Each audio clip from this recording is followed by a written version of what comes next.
So in this next video, we're going to be talking about how to develop a healthy, meaningful, deep, and significant relationship with your parents. And this is kind of an interesting one and a bit of a challenging question, really, because especially as you're making the transition into adulthood and becoming an adult yourself. And part of what makes this so difficult is that all of the parenting resources and materials that are available for parents deal with early childhood or parenting teenagers and whatnot. There's very little material or resources out there that help equip and prepare parents for their role as they parent adults. And let me just say, I want to be clear that I don't think the role of parents is over when their kids become adults, but I do think it changes drastically, and that there just isn't a lot of help out there to parents as they make that shift and that change. So by acknowledging this, what I want to suggest is that you and I actually have a role to play in helping our parents make this transition so that we can have a deep relationship with them as we move into the adulthood, as we move into becoming adults. And I think it requires a couple of things. I think we need to encourage and coach. Encourage and coach our parents in understanding and embracing this new stage of parenthood. And I think it requires both of those things, actually, for us to really develop a healthy and deep relationship that will continue with our parents over the coming years. So let's talk about first how we can encourage our parents. See, we all respond best to encouragement, right? I mean, the same is going to be true for your parents. They're going to respond well to encouragement. So one of the best ways that we can encourage them is just through gratitude and being thankful for all the different things that they've given to you and done for you and the ways in which they've prepared you for life. And so spend some time reflecting on what are those things that you are just most grateful for about your parents. And then thank them. Make sure you say that out loud when you're with them. And it doesn't have to be all at once, just kind of sprinkle it over the next few times that you're with them and thank them and write notes maybe and send that to them. And that's just a great encouragement to them as you are thanking them for what they've given and what they've done to help set you up for life. But as you're doing that, also start reflecting on those things about your parents that you really appreciate and admire and value most about them. Usually that'll flow quite easily out of the things that you're most grateful for, and start identifying that, and then start speaking that and just acknowledging that to them. See, when you start doing that, I think it'll actually help your parents start to see you less as a child and more as an adult, and almost put you on a level pegging. You see, if you think about parent-child relationships, so often the encouragement and the affirmation only flows one way, from the parent to the child. So the minute we as children start responding back to our parents and encouraging them and thanking them and affirming the things that we value and appreciate most about them, it starts to put us back on a level pegging. And I think that they might actually start to view us more as an adult. So encouragement is a great way for us to start helping our parents make this transition, but also sets a really great foundation for a deep and significant relationship. The second thing that I mentioned is coaching, and we can do our coaching of our parents in a whole bunch of different ways. But two of the most common, and two that I want to talk about today, are between indirect and direct coaching. Indirect and direct coaching. Let's talk first about direct coaching and some of the direct ways that we need to coach our parents into this new role. See, there may come a time where you need to gently remind your parents that, hey, you know what? I'm not 12 anymore, and I don't actually want or need your advice or your opinion on this issue. I've got it covered. I'm okay to do this one on my own. And I remember a time when I actually had to do this with my parents, and I said, hey, you know what? I got this one covered. I don't want your advice. I don't want your opinion on this. But I tell you what, I'll let you know when I do.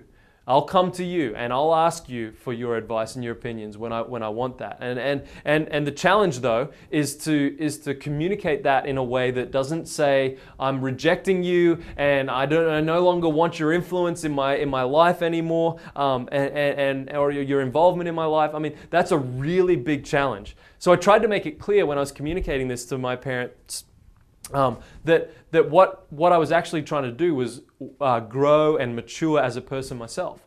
And that this was one of the ways in which I was trying to do that. And I was trying to learn some things on my own and maybe even make a few mistakes on my own. And the way in which I described it to them was, I said, think about some of the lessons in life that you've learned most deeply and have stayed with you the longest.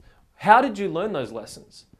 And inevitably, they'll probably respond by saying, well, I kind of figured it out on my own, and it's on a journey of self-discovery that we learn lessons deepest, right? And this is true of all, teaching. I mean, teachers know this in school and they try to employ it, in their teaching method and all that kind of stuff. It's true for all of us.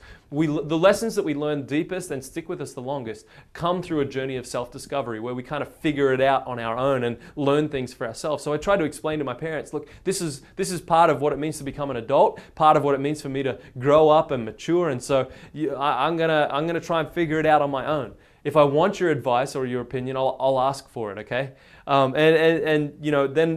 I had to just kind of, they seem to get it and they seem to understand and they seem to respect it. But let me add one other thing that I learned is that if you do this and you go this direct coaching route with your parents, that the best way for it to work is for you to then follow up quite quickly, in a short period of time, follow up quite quickly and actually ask for their advice or their opinion on something that's going on in your life, some issue, some decision, some, whatever. Ask for that input and ask for that advice so that they know that you actually did mean it when you said it, that you weren't actually rejecting them, that you actually did mean that you wanted their involvement and you wanted their influence still to come, but that you would initiate and ask for it. So follow up and ask for it quite quickly, within a short time frame, so then they can actually trust that you meant what you said. But maybe the most common way of coaching our parents into this new role and developing a healthy relationship with them is through indirect coaching. And the best way that I've found to indirectly coach my parents into this new role is actually through, you guessed it, asking questions, asking good questions about the decisions that they've made in their lives and why they do things the way that they do things. And, I ask all those kind of questions about why they have certain attitudes or such strong opinions about certain things. And I do my best to ask it in non-threatening or judgmental ways, but rather seeking to convey a genuine curiosity or inquisitiveness, like I'm really interested.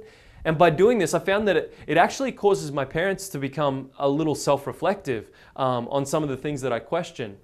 And they come to this realization sometimes on occasion that there really is no compelling reason or no significant reason for why they do what they do. And then that opens them up to consider alternative options or other ideas and opinions. And it allows for great conversation to flow from there. And that's a great way to build on this relationship. But this process of asking those questions also allows them to view me as a maturing adult who is asking good questions and is interested in people, but also interested in learning. And that'll gain you a lot of trust and respect, I think, with your parents.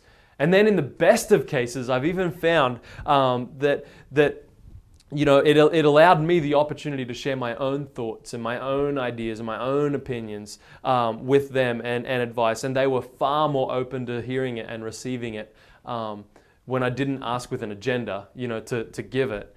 So indirect coaching is actually this other way for you to help them understand and embrace their role as a parent to an adult child, and for them to learn how to relate to you as an adult, not as a child, right? And it's a critical step, I think, in building a meaningful and significant relationship with your parents. But I would also add, finally, that all the principles that we talked about earlier in this video series of taking the initiative and being vulnerable and asking questions and whatnot, these things all still apply in this relationship with your parents. See, I think as we move into adulthood and we want to develop a lifelong, deep and significant relationship with our parents, we need to start viewing them more as people rather than a function or a role that they've played in our lives as caregiver or provider or whatever. So asking questions about who they are and really getting to know them as people and what they value and what motivates them and why that motivates them, and all the same kind of principles that we talked about earlier in this video series come to bear on this as well, and will actually really aid you in getting to know your parents and developing a deep and significant relationship with your parents that will last a lifetime. It'll be lifelong. And so that's my hope for you, and I hope this is really helpful. And the next video, we'll talk about dating relationships. So you don't want to miss that one. Hey, if you found this material helpful, then just click on the link below and it'll take you to a website where you can access a whole video series that's developed in helping you to take your relationships deeper. See, I think we are all created to experience deep, meaningful, significant relationships that go beyond just the surface level. So we'll explain some of the principles of what those relationships look like and then start talking specifically about how you can have those kind of relationships. And you can have it. It is possible. So click on the link below and you'll gain access to the whole video series.